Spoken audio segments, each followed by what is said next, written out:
In December 1916, a group of Russian nobles gathered in a luxurious palace basement in St. Petersburg.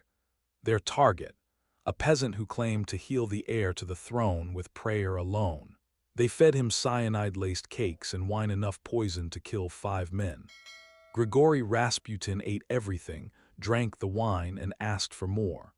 When they shot him point-blank, he got up and tried to strangle his attacker. It took 3 more bullets, a savage beating, and drowning in an icy river to finally kill him. But here's the impossible part. This mad monk, who wasn't even a monk, had already doomed the world's largest empire. How does one illiterate peasant from Siberia help trigger a revolution that reshapes global history? The answer lies in the bizarre relationship between mysticism, power, and a mother's desperate love for her dying child. Nicholas II ruled over 126 million people across 11 time zones. His empire stretched from Poland to the Pacific. Yet by March 1917, this same czar would be under house arrest, begging guards for cigarettes.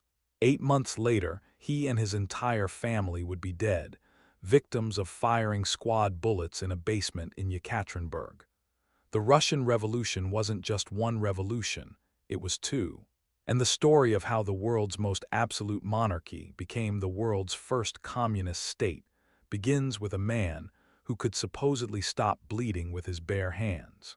Nicholas II became Tsar by accident. He was the second son, never meant to rule. When his older brother died unexpectedly, Nicholas inherited an empire he wasn't prepared to govern. "I am not prepared to be a Tsar," he confided to his cousin.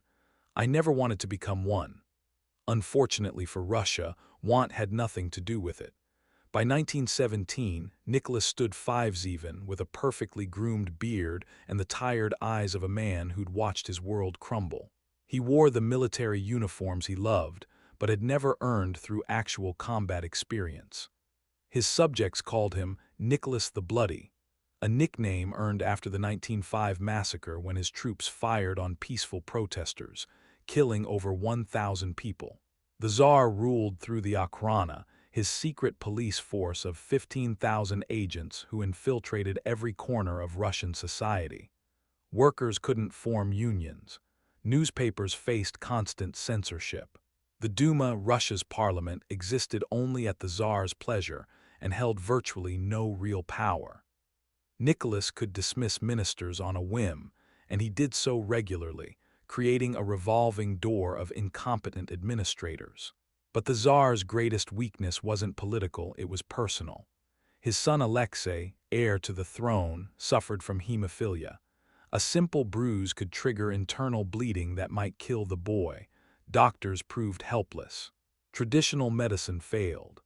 In desperation, Empress Alexandra turned to mystics and holy men. That's when Grigori Rasputin entered their lives. Born in 1869 in a Siberian village, Rasputin stood over 6 feet tall with wild hair, penetrating blue eyes, and a reputation for both religious devotion and sexual excess. He claimed God spoke through him. More importantly for the royal family, he seemed able to stop Alexei's bleeding episodes through prayer and presence alone.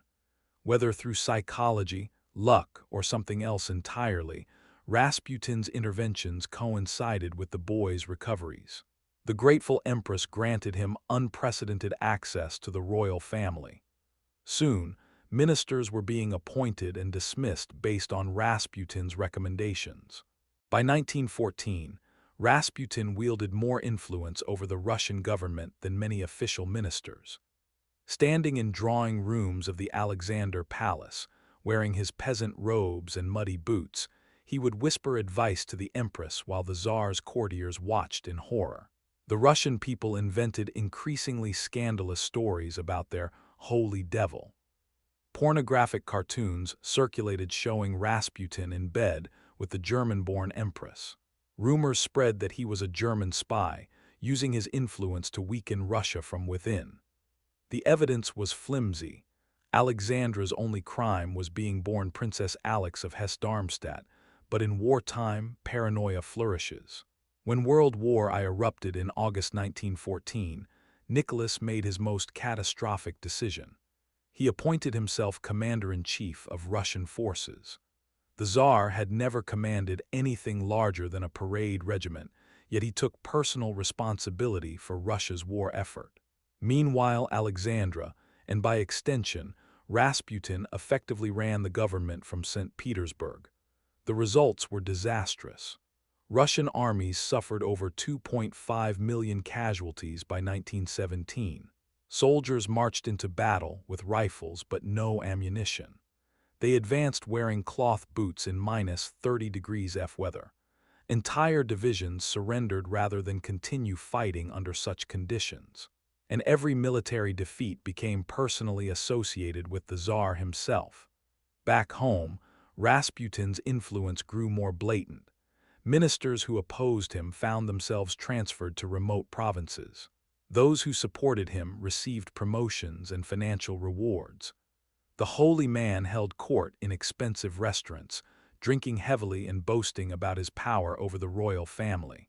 "I can do anything I want," he reportedly told anyone who would listen. But opposition was building. Prince Felix Yusupov, married to the Tsar's niece, decided Rasputin had to die. Yusupov owned palaces across Europe and was considered one of Russia's most eligible bachelors before his marriage. More importantly, he understood that Rasputin's presence was destroying the monarchy's reputation. The assassination plot would become legend, though the exact details remain disputed. What we know for certain: on the night of December 29, 1916, Rasputin was lured to Yusupov's palace, poisoned, shot multiple times, beaten, and finally drowned in the Malaya Nevka River. 3 months after Rasputin's death, revolution exploded in the streets of Petrograd, as St. Petersburg had been renamed to sound less German. It began with something simple: bread. On March 8, 1917, women textile workers walked out of their factories. They weren't following any revolutionary plan. They were hungry. World War I had disrupted food distribution so severely that bread queues in Petrograd stretched for blocks. These women, many supporting families while husbands fought at the front, had simply reached their breaking point. By March 10, over 200,000 workers had joined the strikes. They marched through Petrograd's wide boulevards, past the ornate palaces and gold-domed churches, chanting "Down with the war" and "Give us bread." The temperature sat at -12°F, but anger kept them warm. Nicholas, 400 miles away at military headquarters, initially dismissed the unrest as minor disturbances. "A few flare-ups by hooligans," he told his staff. He ordered General Sergei Kovalov, commander of the Petrograd garrison, to restore order using the most decisive measures. But something unprecedented happened. The soldiers refused to fire on the crowds. The 180,000-man Petrograd garrison consisted largely of new recruits, reservists, and wounded veterans. Many came from peasant backgrounds identical to the protesters. When ordered to machine gun the demonstrators, entire regiments instead joined the revolution. The moment came on March 11 when the Volinsky regiment, ordered to clear Znamensky Square, instead turned their rifles on their officers and marched to join the crowd. Within hours, soldiers were distributing weapons to civilians from military arsenals. The revolution had gained teeth. Tsar Nicholas, finally grasping the situation's severity, ordered his train back to Petrograd. But railway workers, now in open revolt, diverted his train to Pskov, 180 miles southwest of the capital. There, in a railway car that served as his mobile headquarters, representatives of the Duma delivered an ultimatum: abdicate or face civil war. On March 2, 1917, sitting at a small wooden table in that railroad car, Nicholas II signed away 300 years of Romanov rule. He wrote simply, "May God help Russia." The Tsar of all the Russias had become a private citizen in the space of a pen stroke. The provisional government that replaced Nicholas II faced an impossible situation. Led initially by Prince Georgy Lvov and later by Alexander Kerensky, a 36-year-old lawyer with a gift for dramatic speeches. They inherited an empire in free fall. Russia was simultaneously fighting a world war, experiencing economic collapse, and undergoing social revolution. The provisional government's fatal flaw was its commitment to continuing the war. They believed Russia's honor and territorial integrity depended on defeating Germany.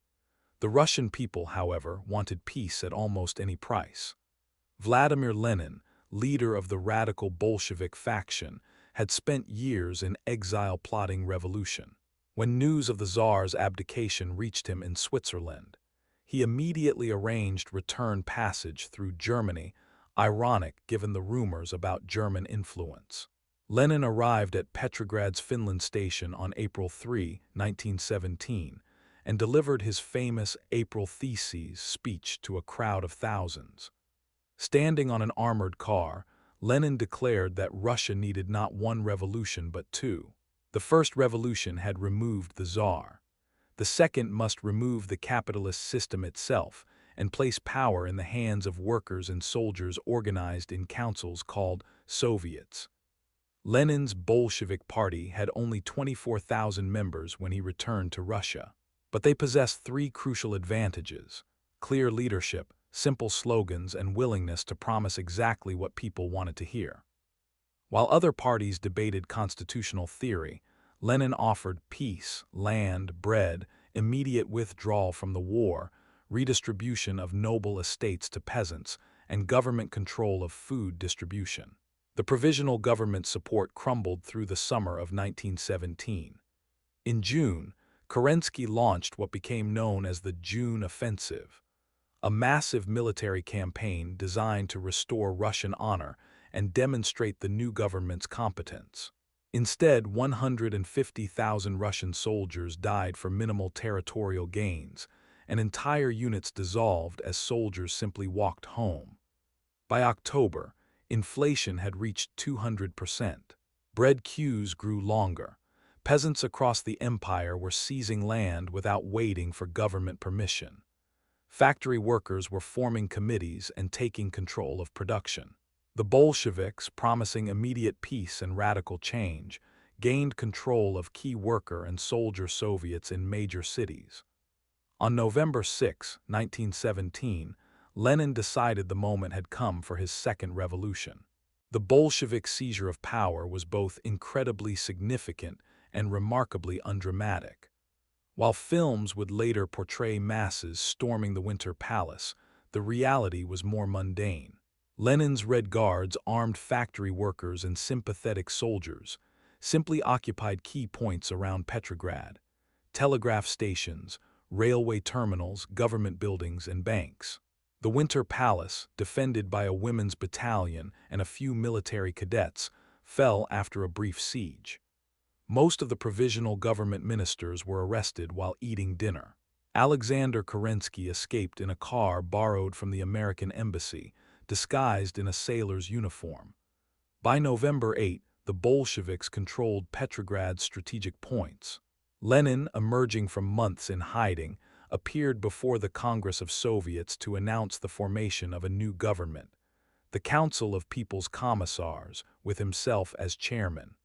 But Lenin's revolution faced immediate challenges. In nationwide elections for the Constituent Assembly, held as promised by the provisional government, the Bolsheviks won only 24% of the vote. The Socialist Revolutionaries, representing peasant interests, won a clear majority.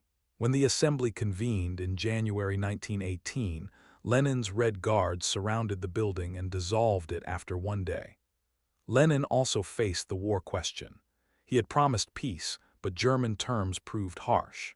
The Treaty of Brest-Litovsk, signed in March 1918, cost Russia 25% of its population, 25% of its arable land, and most of its coal and steel production.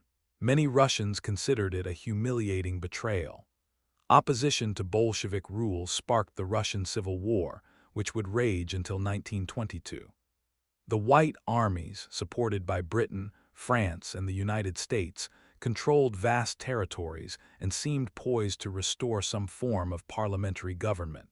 Leon Trotsky's Red Army ultimately prevailed, but at enormous cost, perhaps 8 million deaths from combat, disease, and famine. On July 17, 1918, in a basement room in Yekaterinburg, Bolshevik guards executed Nicholas II, his wife Alexandra, their 4 daughters, and son Alexei. The official reason was preventing their rescue by approaching white forces. The deeper reason was eliminating any possibility of monarchist restoration. The dynasty that had ruled Russia for 3 centuries ended not with grand ceremony but with gunshots in a cellar, the bodies dissolved in acid and buried in unmarked graves. By 1922, Lenin's Bolsheviks had transformed the Russian Empire into the Union of Soviet Socialist Republics. The USSR would dominate global politics for the next 70 years, proving that the revolution of 1917 changed not just Russia, but the entire world. The revolution's causes were both simple and complex. Simple because they involved basic human needs: food, peace, land, and dignity. Complex because they reflected deep contradictions in Russian society that had been building for decades. An authoritarian government trying to modernize while maintaining absolute power. A peasant society forced into industrialization. A European empire spanning Asian territories with dozens of ethnic groups seeking autonomy.